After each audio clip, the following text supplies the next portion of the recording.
तो पोरस का और सिकंदर का अगर युद्ध वृतांत पढ़ा है ना, तो उस युद्ध वृतांत को हम जब पढ़ते हैं तो उसमें जो अभी तक जिस बुक का स्टडी किया था उस बुक के हिसाब से पोरस जो है वो पूरी तरह से चेतावनी देते हैं। एक तरह से सबसे ज़्यादा युद्ध के लिए जो ललकारते हैं वो पोरस ही ललकारते हैं, जब अलेक्जेंडर या सिकंदर जो है वो झीलम के तट पर जो है प्रवेश कर जाता है। आर पार ही होता है, मतलब उस पार सिकंदर होता है, इस पार पोरस होता है। और इधर झीलम को पार करने के लिए उसे जो है पोरस ललकारते हैं कि अगर तुम्हें झीलम को पार कर भारत में प्रवेश करना है तो तुम्हें जो है सबसे पहले पोरस उससे लड़ना पड़ेगा, ऐसा पोरस बोलता है। ठीक है, तो पोरस उस समय बहुत ज़्यादा राज्य जो थे, छोटे छोटे राज्य होते थे, बहुत ज़्यादा बड़े राज्य भी नहीं होते थे। उस समय का जो सबसे शक्तिशाली साम्राज्य हुआ करता था वो मगध था। ठीक है, बिहार, आज का बिहार जो है, ठीक है, मगध था उस समय का। पर मगध के राजा जो उस समय थे उन्होंने पोरस को सपोर्ट नहीं किया, है ना।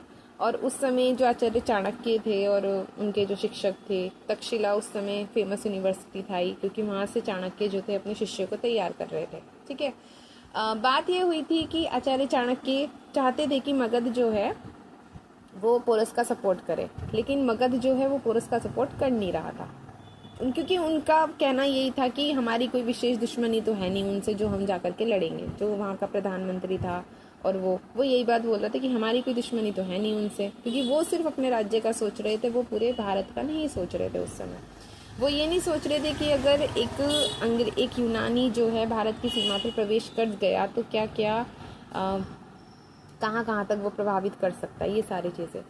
पर उस समय आचार्य चाणक्य जो थे, आचार्य चाणक्य ये बात नहीं समझ रहे थे। आचार्य चाणक्य के लिए सिर्फ ये बात ज़रूरी थी कि अगर अलेक्जेंडर आएगा भारत में, उन्होंने जो उधर मगध का जो प्रधानमंत्री था उस समय, उसका नाम अमात्य राक्षस था, तो वो जो हैं चाणक्य जो हैं अमात्य राक्षस को यही बात बोलते हैं। राक्षस ने जब ये बात बोली कि हमारी कोई दुश्मनी तो है नहीं, अगर वो उस सीमा पर आ भी रहा है, पोरस से लड़ भी रहा है, तो उससे हमें क्या।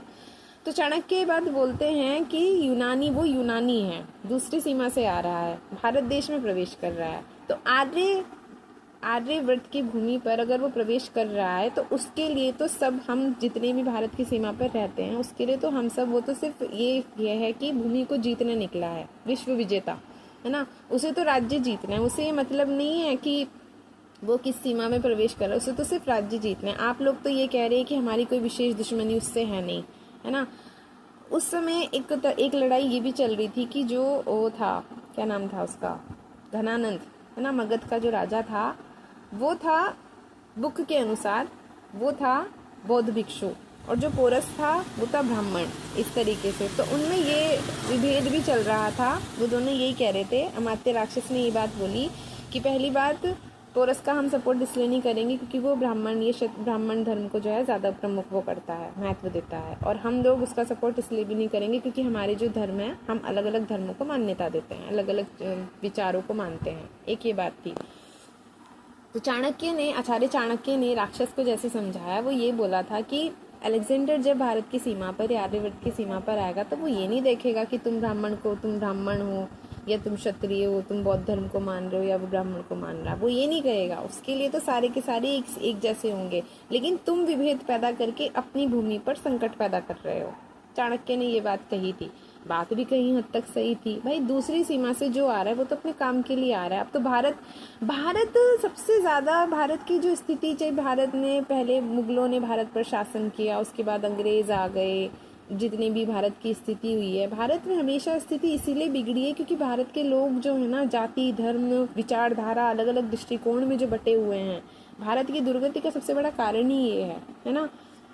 हम कभी भी बाहर के लोगों के सामने एक नहीं हो पाते, ये भारत की सबसे बड़ी कमजोरी है। हम अपनी जो हमारी जो होती है ना, एक क्या बोलते हैं, अलग अलग विचारधारा, हम उनके सामने भी खोल देते हैं बिल्कुल कि ये हमारा दुश्मन है ना।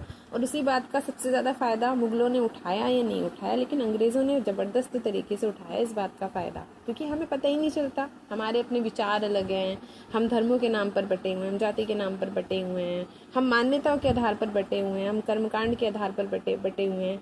हिंदू धर्म में भी अगर देख लें तो अलग अलग चीज़ों के रूप में व्यक्ति जो है अलग अलग रूपों में बटे हुए हैं। सेम वही बात मुस्लिम धर्म में, किसी भी धर्म में ले लो, किसी भी जाति में ले लो, समाज के किसी भी वर्ग में ले लो, ठीक।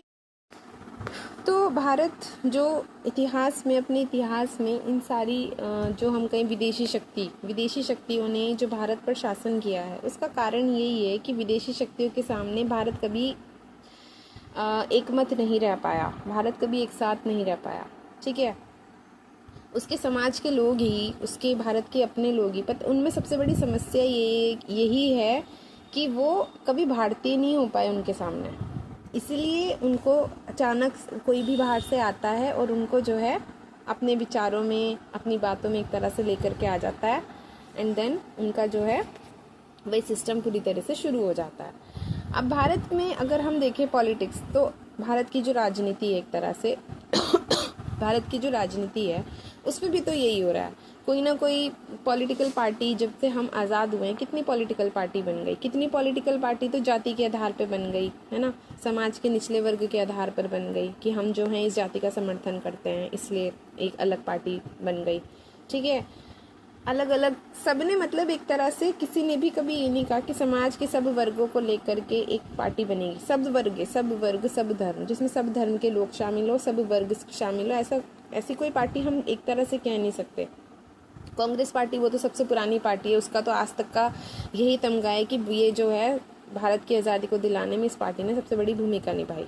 ठीक है, कांग्रेस पार्टी की बात अगर करें, उसके बाद बीजेपी पार्टी, उसका तो सबका एजेंडा है हिंदू धर्म, हिंदू राष्ट्र, फलाना ढिंका, उसका तो यही पॉलिसी है।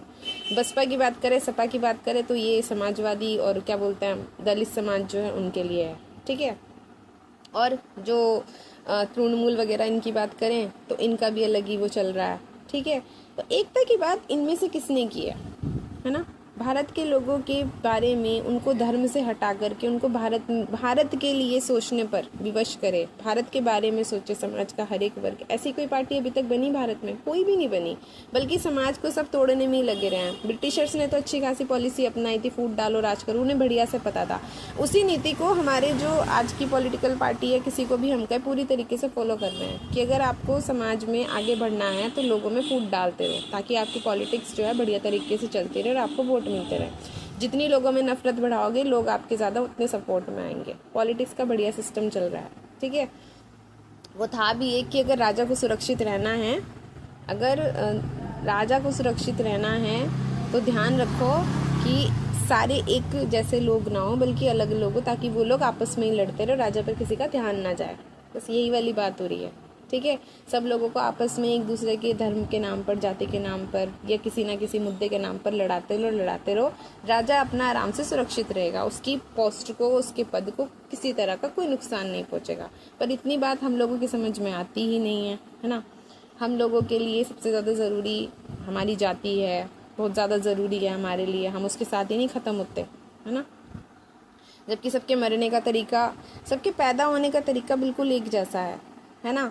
मरने के तरीके सबके अलग अलग होते हैं, लेकिन ख़त्म सभी होता है। लेकिन फिर भी इंसान में पता नहीं क्या है कि जाति, धर्म और इन सारी चीज़ों को लेकर के ऐसा मरता है कि पता नहीं उससे उसका क्या ही छिन जाएगा। अरे यार, अगर कोई चीज़ गलत है और उसको छोड़ना पड़ रहा है तो छोड़ दो ना, क्या दिक्कत है। अगर वो हमारे, पर इतनी बात हम किसी को समझा नहीं सकते, भारत में स्पेशली।